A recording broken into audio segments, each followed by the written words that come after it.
We are ready to make the dough. So after your starter has peaked, you can use it right away, or I didn't have enough time and I stuck it in the fridge overnight and it is the next day.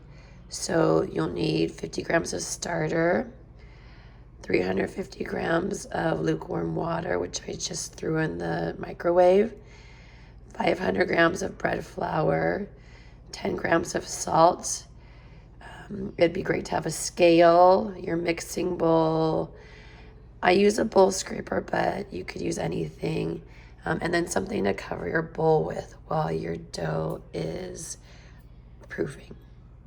So here I have the 50 grams of starter, and I'm gonna clear my scale. I'm gonna add 350 grams of lukewarm water. And the starter is still cold from the refrigerator because I refrigerated it last night, but you can use it right after it peaks. I just didn't have time to make my dough.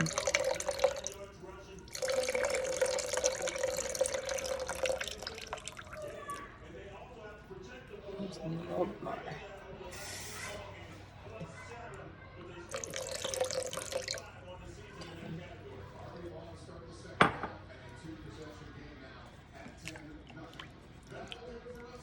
So that's just rough. I got a little bit more, but it's not going to make a huge difference. Mix that up. And then that's actually the last time you'll need like any kind of mixing utensil. And I'm going to clear it, and I'm going to do the 500 grams of flour.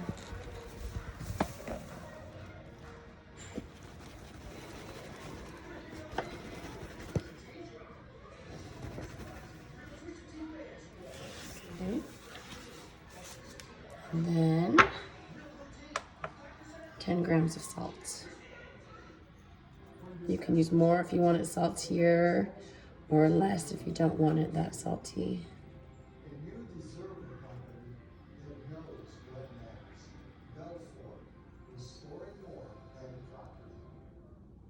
Okay. And then I just mix the rest with my fingers.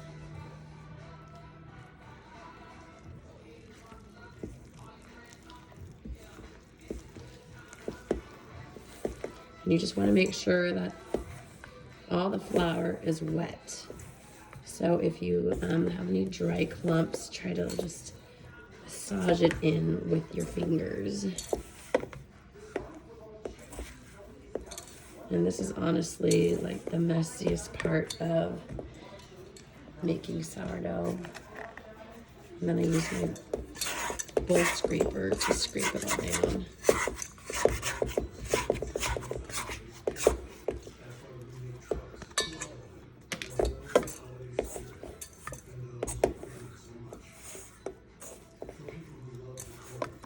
So then once all of the flour is wet, then you set it in a warm area in your kitchen. And since it's winter and it's not very warm in our kitchen, I throw it in the oven with the light on and let it proof in there.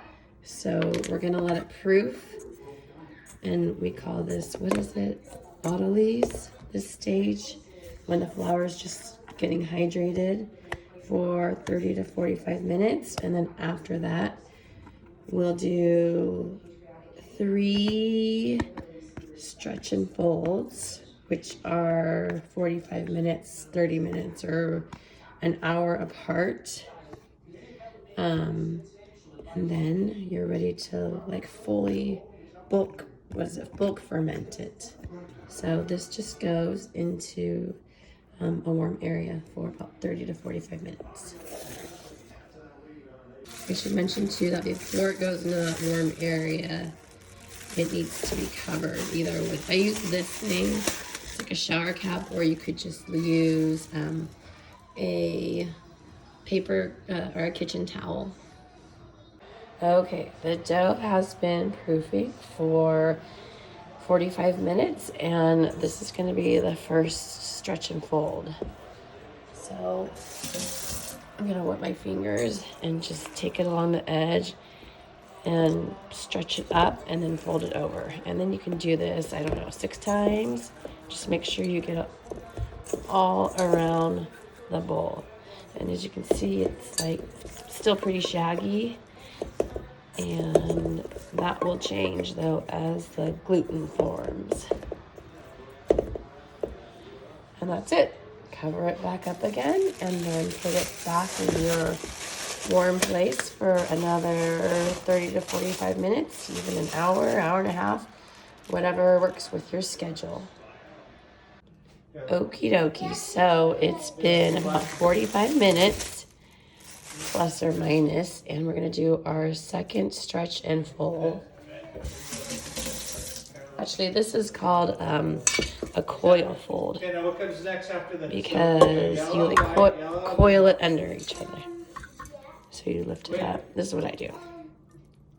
And you kind of stretch it a little bit, and you can see like how elastic it is. Is this like this one or like this one? And it looks a lot smoother. And I do this about 6 times. So you lift it up, and then you turn it a quarter, and then you lift it up, and you can start to see like the little bubbles forming. And then what? And as like the gases are being released and the gluten is forming, it's creating the bubbles in there. So that's it. And that was the second one, and then we wait 45 minutes and do the third one. So I think we have 3 sizes. So this is the last time that we do the coil stretch before we let it bulk ferment, which means it's going to rise and double by around 200% or double. Yeah? Oh. So same thing, we lift it up and stretch it a little bit and do a quarter turn. I don't know, 6 times or something.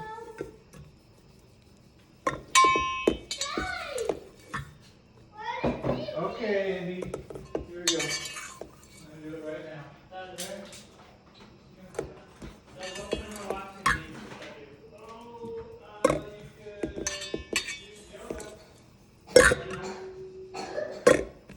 Okay. And then cover it, put it back in the warm spot, and it will bulk ferment for a few hours until you see it risen and bubbles on top, and it will look a little bulbous too. It shouldn't look flat. If it's flat, it may be over fermented and you did it for too long. But I don't know, I'd say 3 hours maybe we'll check back. Whatever works with your schedule, really. The dough has been proofing now for about 4 hours, and this is what it looks like with some bubbles on top, and it's kind of bulbous. So for this step, you also will need flour, and either I have this Benetton, just like this, and I put it in. It comes with this fabric, and I flour it. And you don't really need a Benetton at all. You could actually use like a colander with a kitchen towel over it and flour that too. So I'm going to take my dough and put it on the counter.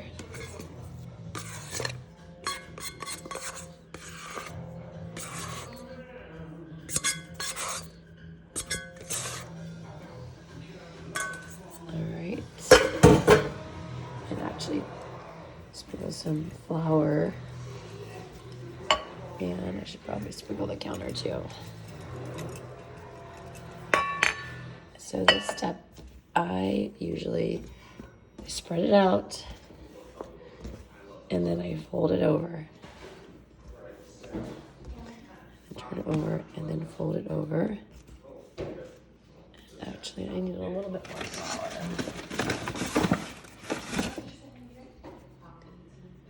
And then I turn it over, and I take my bench scraper, and if you don't have one, it's okay. And then I just kind of tuck it under.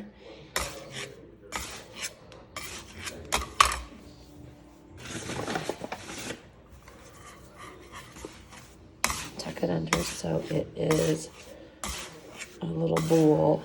And you want to tuck it under so it creates tension on the top.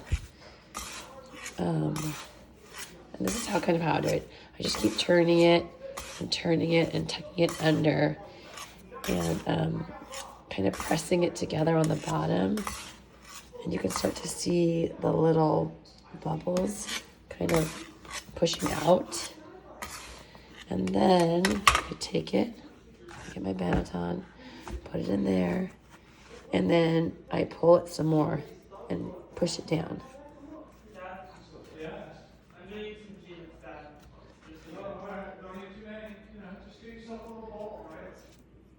And there you go. And then I flour it a little bit more. And then I get my handy dandy little cover. And for this step, if you don't have this, you could just lightly cover it with saran wrap. And then it goes in the fridge overnight.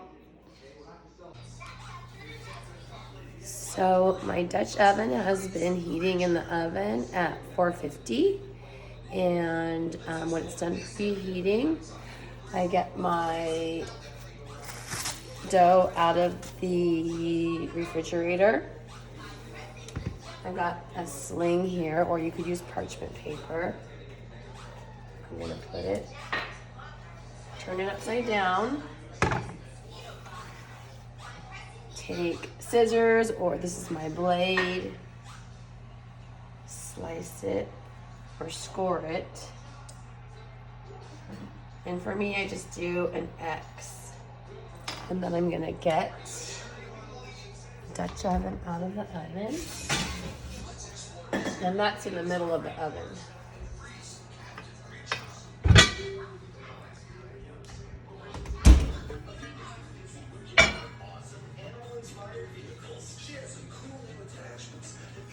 Put the dough right in the middle. And I use a spray bottle, but you could also use an ice cube. I spray it a few times. Cover it. And then throw it back in the oven for 20 minutes. It has been 20 minutes, and at this point I take it out of the oven. And I'm going to take it out of the Dutch oven. And it has risen. And I'm going to put it back in without the Dutch oven for probably another 10 minutes. And we'll check it after 10. It has been 10 minutes, and this is what the bread looks like. I did another loaf too, but I think I'm gonna get a little bit darker and maybe leave it in for another 2 or 3 minutes. Okay, I'm gonna get the bread out of the oven, and it's a little bit darker. I like it a little bit darker. There's that one, I did another one too. And I'll let it cool off for an hour or so, and then cut into it.